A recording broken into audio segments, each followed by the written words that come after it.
Welcome to the Slop Farm. Enjoy the video. You begin by making sure your Apple ID is active and identical on every device you want to check. Once done, go directly to Settings and turn on iCloud Photos. Make sure you're on Wi-Fi, and if the library is big, plugged in so syncing completes. Next, open the Photos app on iPhone or Mac, or point a browser to iCloud. Calm and sign in, and you'll be standing at the start of finding your iCloud photos. Now you dig into device-specific settings to surface images. On iPhone, open Settings Photos and pick Optimize versus Download Originals depending on space.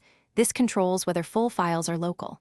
On a Mac, open Photos Preferences iCloud and check the sync status at the bottom of the app.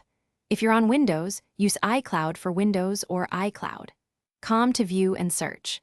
Make sure to use the search bar, albums, and moments to finish by deciding whether to download or export originals to local storage. You can select images on iCloud. Calm and download them, or use the Photos app to export to a folder on your Mac or PC. Make sure to inspect albums, shared albums, and recently deleted. You may need to restore items. If something goes wrong, first sign out and sign back into iCloud, update the device software, and confirm you have enough iCloud storage and a stable network. That single troubleshooting step fixes most sync problems. Thanks for watching. Consider subscribing if we helped you today.